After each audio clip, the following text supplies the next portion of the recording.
2500 रुपैयाँ प्राप्त गर्छ। यसले यो सेवा सञ्चालन गर्न धेरै ठुलो सहयोग पुर्याउनेछ भन्ने मैले विश्वास लिएको छु। खास गरी मन्त्री हुने बित्तिकै यसलाई चाहिने त्यो मेसिन मैले जिपीमा लाने भनेर छुट्याइसकेको थिएँ। त्यो बेलामा पूर्वाधार नबनेको कारणले दमौली अस्पतालमा पठाइयो।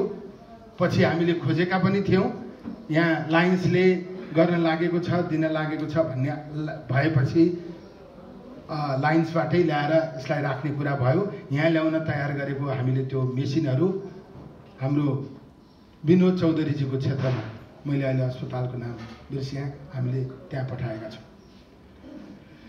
र यो जुन ढङ्गबाट मेसिन उपलब्ध गरायो, लाइन्सले यहाँ मात्रै होइन धेरै ठाउँमा यस्तो सहयोग गरेको छ।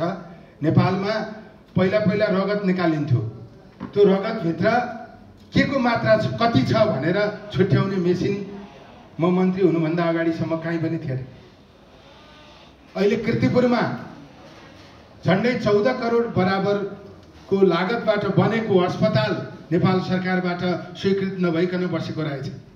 लायन्स क्लबले बनाएको त्यो अस्पताल म आएको 2-3 दिनमा स्वीकृत गराएर मैले नै गएर सुरुवात गरेर त्यहाँ चाहिँ ब्लडको सेपरेसन गर्ने, ब्लडभित्र के को मात्रा कति छ भनेर छुट्याउने मेसिन सहितको अस्पताल, मतलब रक्तदान केन्द्र लायन्स क्लबले सञ्चालन गरेको छ।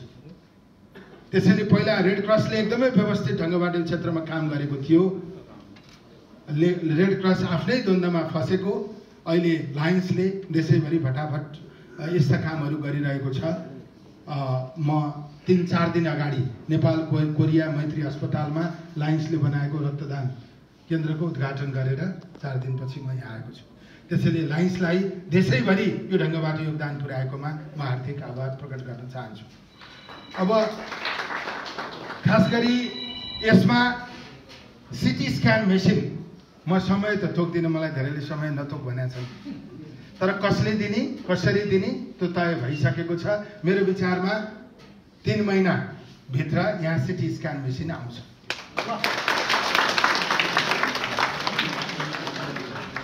अब यसमा अरू अघि हाम्रो निर्देशक जो रामकुमारजीले पनि भन्नुभयो, हामीलाई WHO ले जम्मा 3टा ठाउँ दिएको थियो, त्यो मध्येमा हामीले यसलाई पनि छनौट गरेका छौँ।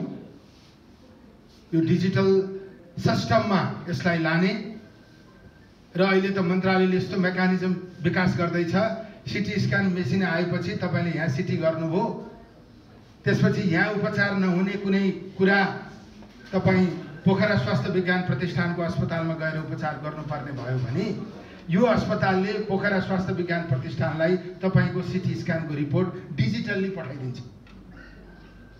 तपाईँले यहाँ गरेको सिटी स्क्यानको रिपोर्ट फेरि पोखरा स्वास्थ्य विज्ञान प्रतिष्ठानमा फेरि टेस्ट गर्नु पर्दैन। त्यसैले हामीले सबै अस्पताललाई यसरी डिजिटल्ली जोड्दैछौँ। त्यसैले पहिलो चरणमा WHO को सहयोगमा हामीले जीपी कोइराला सहित यो EMR प्रणालीमा लानका निम्ति यहाँ कार्यक्रम परेको कुरा पनि म अनुरोध गर्न चाहन्छु।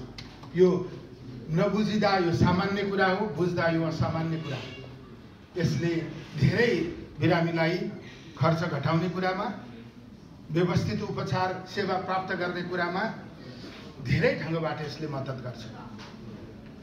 अब धेरै अगाडिदेखि चर्चा भएको विषय हो, जीपी कोइरालालाई 300 बेडको बनाउने, भारतीय सरकारमा सरकारको सहयोगमा यसलाई अगाडि बढाउने कुरा धेरै अगाडिदेखि कुरा भएको विषय हो।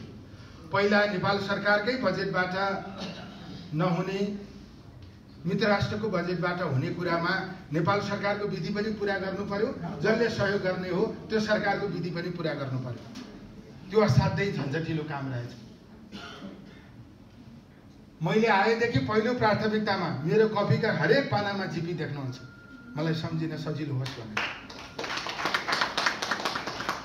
अब मैले नभने पनि हुन्थ्यो, तर यो कन्सल्ट्यान्ट कम्पनी कुन हो, उसले ड्रइङ गरेको कुरामा धेरै मिस्टेक छ। दूतावासले 3 चोटि फर्कायो, हाम्रो रामकुमारजीले पछिल्लो चरण एकदमै धेरै मेहनत गर्नुभयो। उहाँ त यहाँबाट जाने आउने गर्नुपर्ने, मलाई त मन्त्रालय सिंहदरबार बाहिर छ, सिंहदरबारभित्र छिरेपछि सहरी मन्त्रालयमा सजिलो गरी पुगिन्छ। मलाई त धेरै गाह्रो भएन, तर उहाँलाई धेरै गाह्रो भयो होला।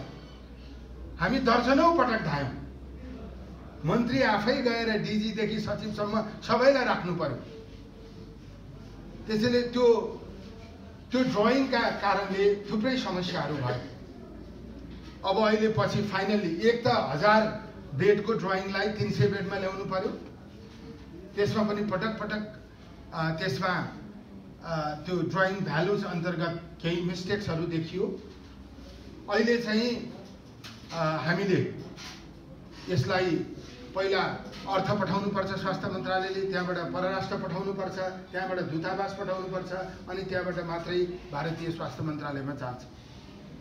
अहिले पछिल्लो चरण पटक पटक फर्किएपछि अहिले यो सर्कल हामीले पुरा गरिसक्यौँ। भनेको अहिले हाम्रो त्यो जुन DPR ड्रइङ छ त्यो मित्रराष्ट्र भारतको स्वास्थ्य मन्त्रालयमा पुगेको छ। त्यहाँबाट अब त्यो अनुमोदित भएर अब भारतीय मित्रराष्ट्र भारतका स्वास्थ्य मन्त्रीज्यूलाई समेत ल्याएर यहाँ शिलान्यास गर्ने प्रयास मैले गरिरहेको छु। अब सम्भवतः त्यो छिटै त्यो काम हामीले अगाडि बढाउनेछौँ। अब 1000 भनिरहेको भए त्यो खरबौँमा जान्थ्यो, त्यो हामीले सकिँदैनथ्यो। म आउनुभन्दा अगाडि पूर्वाधारको मात्रै कुरा थियो। म आइसकेपछि पूर्वाधार र उपकरण, पूर्वाधार बनाएर अहिले 60वटा पालिकाका भवनहरू 15 देखि 17 करोडको पूर्वाधार बनेको छ। तर त्यहाँ एउटा पनि उपकरण छैन, अनि त्यहाँ कोही जनशक्ति पनि छैन। उपकरण र जनशक्ति राख्नका निम्ति 17 गुणा 34 करोड लाग्छ। एउटै MRI को 30 करोड पर्छ, एउटा CT स्क्यानको 12 देखि 15 करोड पर्छ, एउटा राम्रो एक्सरे मेसिन राख्ने हो धेरै आवश्यकता अनुसारको MG को भने 50-60 लाख रुपियाँ लाग्छ। त्यसैले पूर्वाधार भन्दा महत्त्वपूर्ण कुरा चाहिँ उपकरण। अहिले के उपलब्धि भएको छ भने अब मित्रराष्ट्र भारतको सहयोगमा यहाँ पूर्वाधार मात्रै बन्दैन, यसलाई चाहिने सबै उपकरण पनि प्राप्त हुने गरी हामीले सम्झौता गर्दैछौँ।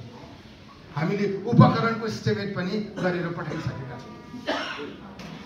त्यसैले पूर्वाधार र उपकरण सहितको एस्टिमेट हामीले मित्रराष्ट्र भारतलाई पठाइसकेको स्थिति छ।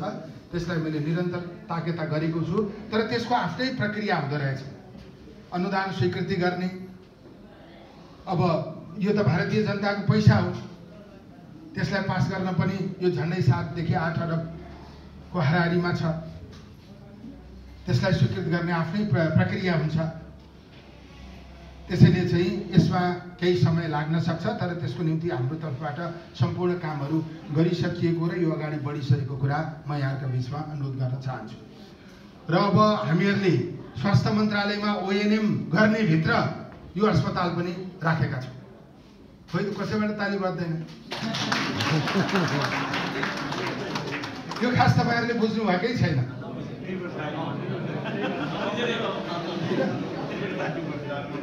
अब यहाँको जुन यो दरबन्दी छ त्यसलाई स्थायीमा परिवर्तन गरेर हामीले सङ्घीय मन्त्रालयका सबै अस्पतालहरूमा अब करार र अस्थायी होइन स्थायी दरबन्दी स्वीकृति गर्ने गरी प्रक्रिया अगाडि बढाएका छौँ। अब आउने क्याबिनेटमा यो प्रस्ताव जाँदैछ। 300 बेडको सङ्घीय अस्पतालका रूपमा जीपी कोइराला रेस्पिरेटरी सेन्टरमा दरबन्दी स्वीकृत हुँदैछ।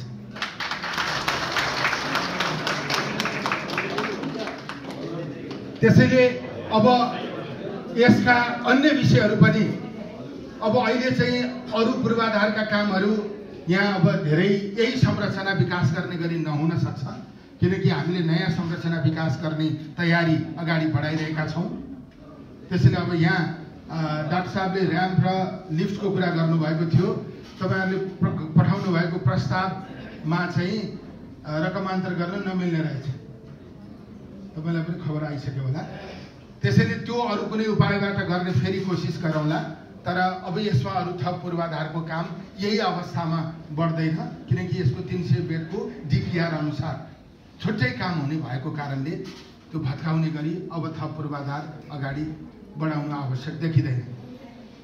अब यसमा उपकरणहरू थप गर्ने सन्दर्भमा म भइन्जेल मन्त्रालयमा आएका सबै कुराको पहिलो प्राथमिकता यही दिने गरी ल्याउने कुरा हो। अब केही विषय छुटेका रहेछन् भने फेरि निर्देशकज्यूसँग फेरि कुराकानी गरेर यसलाई अगाडि बढाउला। अब दमौली अस्पतालको चर्चा पनि धेरै अगाडिदेखि भएको। दमौली अस्पतालको बारेमा अब अहिले